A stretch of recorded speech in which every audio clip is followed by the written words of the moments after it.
Hello friends, સ્વાગત છે તમારું અમારી ચેનલ ખાના પીના ફૂડ્સમાં। લીલા ચણાની સિઝન ચાલી રહી છે, તો આજે આપણે બનાવીશું લીલા ચણાનું ગ્રેવીવાળું શાક। તો તેના માટે મેં અહીંયા 1 વાટકો ચણા, થોડું લીલું લસણ, 2 ટમેટા, 2 ડુંગળી, આદુ અને મરચાં લીધા છે। તો પહેલાં આપણે એક પેસ્ટ તૈયાર કરી લઈશું। તો મેં અહીંયા એક મિક્સર જાર લીધું છે, તેમાં આપણે આદુ અને મરચાં એડ કરશું। પછી તેમાં થોડું લીલું લસણ, 1 ચમચી તલ અને 2 ચમચી જેટલું નારિયેળનું છીણ એડ કરશું। ત્યાર પછી આપણે તેને પીસી લેશું।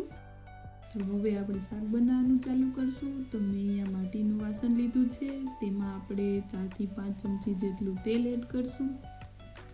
તેલ ગરમ થઈ જાય એટલે આપણે તેમાં થોડી રાઈ એડ કરશું। રાઈ ફૂટી જાય એટલે તેમાં જીરું અને હિંગ નાખશું। ત્યાર પછી તેમાં ડુંગળી એડ કરશું। ડુંગળીને મેં ચોપરમાં એકદમ ઝીણી ઝીણી સમારીને લીધી છે। હવે આપણે તેને તેલમાં 2 થી 3 મિનિટ સુધી સાતડી લેશું। આ રીતે ડુંગળી ગોલ્ડન બ્રાઉન કલરની થાય ત્યાં સુધી આપણે તેને સાતડી લેવાની છે। ત્યાર પછી તેમાં આપણે જે પેસ્ટ બનાવેલી એ એડ કરી દેશું અને તેને મિક્સ કરી દેશું અને તેને પણ આપણે તેલમાં સાતડી લેશું। જો તમારી પાસે માટીનું વાસણ હોય તો તમે એકવાર તેમાં જરૂરથી ટ્રાય કરજો। માટીના વાસણમાં શાક બનાવવાથી શાકનો ટેસ્ટ ખૂબ જ સારો આવે છે।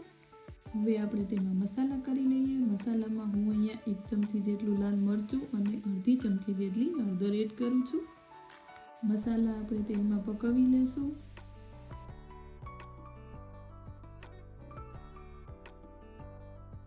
ત્યાર પછી આપણે તેમાં ટમેટા એડ કરશું। ટમેટાને પણ મેં ચોપરમાં ચોપ કરીને લીધા છે અને તેને મિક્સ કરી દેશું।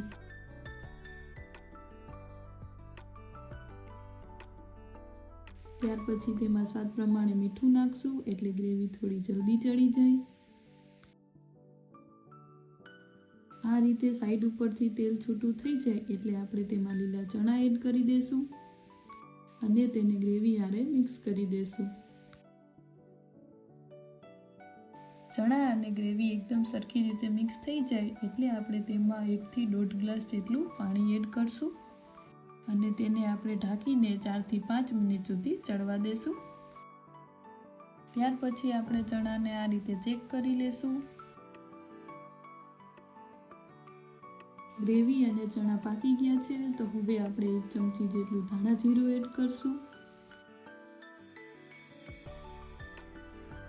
ત્યાર પછી ઝીણી સમારેલી કોથમીર નાખીશું અને તેને મિક્સ કરીને આપણે તેને નીચે ઉતારી લેશું।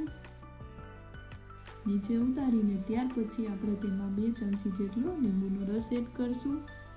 તમે જોઈ શકો છો ચણાનું એકદમ મસ્ત ગ્રેવીવાળું શાક તૈયાર છે। તો હવે આપણે તેને સર્વિંગ પ્લેટમાં કાઢી લઈશું। આપણે તેને રોટલા સાથે સર્વ કરીશું। તમે તેને રોટલી સાથે પણ સર્વ કરી શકો। તો તૈયાર છે લીલા ચણાનું ગ્રેવીવાળું શાક। જો તમને મારી રેસીપી ગમી હોય તો વિડીયોને લાઇક, શેર અને ચેનલને સબસ્ક્રાઈબ જરૂરથી કરજો।